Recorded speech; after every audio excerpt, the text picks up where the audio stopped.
नमस्कार दोस्तों, स्वागत है आपका हमारे channel target for IAS and BPSC with के। आज है 23 नवंबर 2022 और हम लोग डिस्कस करने वाले हैं आज का मध्य प्रदेश का करंट अफेयर।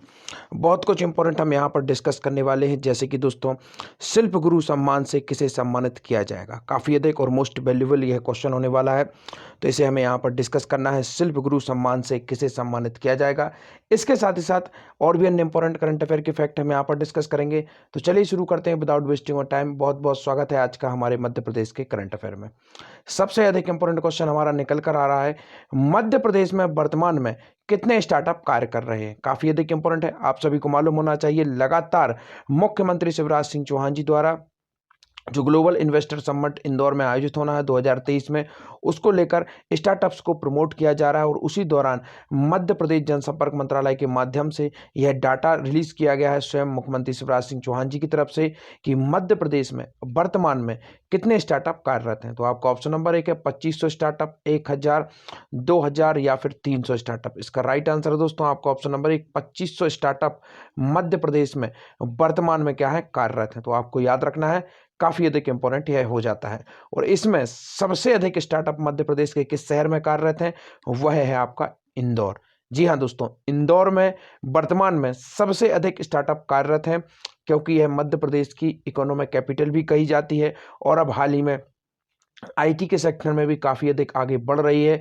इसी कारण से आप देखेंगे कि सबसे अधिक स्टार्टअप अगर कहीं पर कार्यरत हैं तो right answer is Indore. Startup को हम विशेष रूप से प्रोत्साहित करना चाहते हैं, यह कहा मुख्यमंत्री शिवराज सिंह चौहान ने। इंदौर में लगभग 1400 स्टार्टअप है और पूरे मध्य प्रदेश में 2500 हैं। इंदौर छोटे कस्बों में हमारे बच्चे स्टार्टअप प्रारंभ कर रहे हैं। हमारे इन बच्चों को थोड़ा सहयोग मिल जाए तो मध्य प्रदेश चमत्कार कर देगा। यह किसने कहा? मुख्यमंत्री शिवराज सिंह चौहान जी द्वारा यह कथन कहा गया। आगे बढ़ते हैं, जो कि इंपॉर्टेंट क्वेश्चन है एक और। बम्बोलिया लोकगीत किस क्षेत्र से संबंधित है? काफी अधिक इंपॉर्टेंट है, तो देखते हैं। आपको ऑप्शन नंबर 1 है बुंदेलखंड से संबंधित है, बघेलखंड से संबंधित है, निमाड़ से या फिर मालवा से। इसका राइट आंसर क्या है? Right answer is that Bundelkhand. जी हाँ दोस्तों, यह जो बम्बोलिया लोकगीत है यह कहाँ से संबंधित है? यह बुंदेलखंड से संबंधित है। अब इससे इंपॉर्टेंट कुछ फैक्ट आपको बता देना चाहूंगा। बम्बोलिया लोकगीत है दोस्तों, यह प्रश्न उत्तर, याद रखिए काफी अधिक इंपॉर्टेंट है, यह प्रश्न उत्तर शैली में है। किस तरीके से है बम्बोलिया लोकगीत? प्रश्न उत्तर शैली में है यह बम्बोलिया लोकगीत। तो इस फैक्ट को आपको याद रखना है। शिव पार्वती से यह संबंधित है और प्रश्न उत्तर शैली से यह जुड़ा हुआ लोकगीत है। नाम क्या है? बम्बोलिया लोकगीत। इसको आपको याद रखना है, काफी अधिक इंपॉर्टेंट यह हो जाता है। इसके बाद आपको याद रखना है दोस्तों बघेलखंड। यह भी मोस्ट इंपॉर्टेंट और वैल्यूएबल क्वेश्चन होने वाला है हमारा आज के डिस्कशन का। बघेलखंड काफी महत्वपूर्ण है और यहां से भी मध्य प्रदेश का पूर्वी क्षेत्र इसके अंतर्गत आता है। यहां से भी कई इंपॉर्टेंट क्वेश्चन आप लोगों से पूछ लिए जा सकते हैं। जैसे कि अभी हाल ही में आपको याद रखना है, जो बम्बोलिया है यह कुछ क्षेत्र आपके बघेलखंड को भी कवर करता है। परंतु अगर आपसे पूछा जाए कि यह किस क्षेत्र से संबंधित है, तो आपको राइट आंसर लगाना है बुंदेलखंड, क्योंकि जितनी भी आप गवर्नमेंट बुक देखेंगे उनमें केवल केवल बुंदेलखंड दिया गया है। अभी हाल ही में हमने देखा था कि एमपीपीएससी के पेपर में कुछ न्यू इंपॉर्टेंट है, जैसे कि कलगी तुर रहा था, तो उसे तीनों में सही माना था उन्होंने, निमाड़, बुंदेलखंड और मालवा। तो इस तरीके के क्वेश्चन भी हो जाते हैं, परंतु ये एक्सेप्शंस हैं, तो हमें उन पर ही ध्यान देना है जो ऑथेंटिक्स बुक्स में दिया गया है। काफ़ी सारी ऑथेंटिक बुक को ही आपको फॉलो करना है, ना कि अनऑथेंटिक बुक्स को। तो इसको आपको ध्यान रखना है। और इसके साथ ही साथ एक इंपॉर्टेंट फैक्ट ये भी याद रखना है कि जो राई नृत्य है दोस्तों, यह बुंदेलखंड में भी होता है और बघेलखंड में भी होता है। परंतु दोनों में अंतर इतना होता है कि जो बुंदेलखंड में होता है यह स्त्री परक होता है और बघेलखंड में होता है यह पुरुष परक होता है। तो इस तरीके से आपको इसमें कुछ डिफरेंशियस है, उनको आपको याद रखना है, काफी अधिक इंपॉर्टेंट है। अब ये रहा हमारा बुंदेलखंड, आप यहाँ पर देख सकते हैं मैप के माध्यम से। यह पूरा का पूरा क्षेत्र है, इसमें कुछ हिस्सा आता है उत्तर प्रदेश का, आप यहाँ पर देखेंगे यह मध्य प्रदेश की बाउंड्री है और यहाँ से यहाँ तक यह पूरा का पूरा आपका क्या है, बुंदेलखंड रीजन है। परंतु यहाँ का कुछ हिस्सा आप देखेंगे यूपी का भी शामिल इसमें होता है, झांसी, जालौन, यह पूरा का पूरा जो क्षेत्र है ललितपुर यूपी का, यह भी बुंदेलखंड के अंतर्गत काउंट किया जाता है। तो इसको आपको याद रखना है, काफी अधिक इंपॉर्टेंट यह भी हो जाता है। तो आगे बढ़ते हैं। स्कूल शिक्षा विभाग द्वारा 22 एवं 23 नवंबर को भोपाल में राज्य स्तरीय कला उत्सव का आयोजन किया जा रहा है। राज्य स्तरीय कला उत्सव में बुंदेलखंड के बाम्बुलिया की धूम रही है।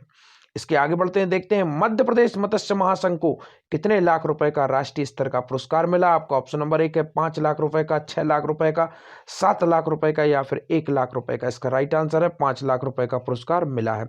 अब 5 से आपको लिंक करना है, 5 पहाड़ियों पर कौन सा शहर बसा हुआ है? भोपाल बसा हुआ है। भोपाल को मध्य प्रदेश की राजधानी कब बनाया था? 1972 में भोपाल को मध्य प्रदेश की राजधानी बना दिया गया था। तो इस फैक्ट को भी आपको याद रखना है, अत्यंत इंपॉर्टेंट यह भी हो जाता है। इसके साथ ही साथ आप लोगों को याद रखना है दोस्तों कि जो मध्य प्रदेश का इंदौर है उसको लगातार 6 बार स्वच्छता सर्वेक्षण का अवार्ड भी मिल चुका है। तो इस फैक्ट को भी आपको याद रखना है, कितनी बार मिला है? लगातार 6 बार स्वच्छता सर्वेक्षण का अवार्ड इंदौर को मिल चुका है। तो इसको भी याद रखना है। आगे बढ़ते हैं, देखते हैं मध्य प्रदेश मत्स्य महासंघ को उत्कृष्ट कार्य के लिए मिला राष्ट्रीय स्तर का पुरस्कार। केंद्रीय सचिव श्री साई ने महासंघ के एमडी श्री धीमान को 5 लाख रुपए का चेक सौंपा। तो यह काफी अधिक इंपॉर्टेंट हो जाता है। आगे बढ़ते हैं, देखते हैं शिल्प गुरु सम्मान से किसे सम्मानित किया जाएगा। आपका ऑप्शन नंबर 1 है दानिश खान को, इकबाल बुलंद खान को, यूसुफ खत्री को या फिर मोहित सिंह को। इसका राइट आंसर है आपका ऑप्शन नंबर 3 यूसुफ खत्री को दोस्तों शिल्प गुरु सम्मान से सम्मानित किया जाएगा। यहाँ पर आप देख सकते हैं, आपके फ्रंट पे इनकी पिक्चर है, यह है यूसुफ खत्री। काफी अधिक इंपॉर्टेंट है, किस कला से यह जुड़े हुए हैं सभी कुछ मैं आगे बताऊंगा, परंतु यहाँ पर आपको याद रखना है शिल्प गुरु सम्मान से किसे सम्मानित किया गया है? यूसुफ खत्री को सम्मानित किया गया है। अब यह इंपॉर्टेंट क्यों है? इंपॉर्टेंट इसलिए दोस्तों है क्योंकि यह शिल्प के क्षेत्र में दिया जाने वाला हमारे देश का सबसे बड़ा और प्रतिष्ठित सम्मान है। तो यह शिल्प के क्षेत्र में दिया जाने वाला सबसे प्रतिष्ठित और सबसे बड़ा सम्मान है, इसीलिए हम यहां पर इसे डिस्कस कर रहे हैं। नाम क्या है? शिल्प गुरु सम्मान। तो आपको याद रखना है, यह रहे यूसुफ खत्री जी, मोहम्मद यूसुफ खत्री इनका टोटल पूरा नाम है। आगे इनसे संबंधित इंपॉर्टेंट फैक्ट और बताता हूं। हम यहां पर देखते हैं श्री जो मोहम्मद यूसुफ खत्री हैं यह किस दस्तकारी से संबंधित है। तो आपका ऑप्शन नंबर 1 है यह महल दस्तकारी से संबंधित है, बाग दस्तकारी से संबंधित है, आधुनिक दस्तकारी या फिर मुकुल दस्तकारी। इसका राइट आंसर है दोस्तों आपका ऑप्शन नंबर 2 बाग दस्तकारी। जो गार्डन होते हैं, जो बाग होते हैं दोस्तों, उससे नहीं, ये डिफरेंट टाइप की बाग दस्तकारी आप यहाँ पर देख सकते हैं, जो कि दोस्तों उकेरी जाती है इस तरीके के चित्र पर, और इसी दस्तकारी से यह संबंधित है। इसको आपको याद रखना है। यह जो दस्तकारी है स्पेशली किस क्षेत्र से संबंधित है? यह धार से संबंधित दस्तकारी है। बाघ की गुफाएं कहां पर है? वह भी धार में है, तो इसको भी याद रखना है। इसको परंतु दस्तकारी बोला बाघ जाता है परंतु लिखा इसे बाघ जाता है, तो दोनों में कंफ्यूजन कभी भी नहीं होना है। यह आप देख सकते हैं, इसलिए यहाँ पर चित्र भी उनका लगाया गया है किस तरीके से यह दस्तकारी की जाती है, तो आप इसे समझ भी सकते हैं। यहाँ पर आप देख सकते हैं यह पूरा का पूरा तरीका होता है इस दस्तकारी को करने का। यह इस तरीके से आप देख सकते हैं, यह किस तरीके से यहाँ पे ये विभिन्न प्रकार के चित्र उकेरे जा रहे हैं कपड़ों पर, इसी को ही बाग दस्तकारी कहा जाता है, जो कि अपने आप में काफी इंपॉर्टेंट और फेमस भी होती है। तो आगे बढ़ते हैं, देखते हैं पूरे इंपॉर्टेंट फैक्ट इनसे संबंधित। शिल्प गुरु सम्मान से बाघ शिल्पी यूसुफ खत्री होंगे सम्मानित। 28 नवंबर को नई दिल्ली में दोस्तों यह पूरा का पूरा कार्यक्रम होगा, और महामहिम उपराष्ट्रपति जी जगदीप धनखड़ इनका नाम है, आप सभी को मालूम है, हाल ही में बने हुए हैं, इनके द्वारा इन्हें सम्मानित किया जाएगा। प्रदेश के बाघ शिल्प दस्तकारी के मास्टर शिल्पी श्री मोहम्मद यूसुफ खत्री को 28 नवंबर 2022 को उपराष्ट्रपति श्री जगदीप धनखड़ राष्ट्रीय हस्तशिल्प पुरस्कार से नई दिल्ली में सम्मानित करेंगे।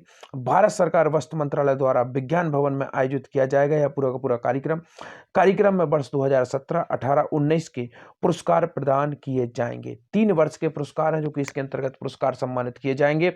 एक है 2017, 2018 और 19 के पुरस्कार प्रदान किए जाएंगे, जो कि काफी अधिक इंपॉर्टेंट हो जाते हैं।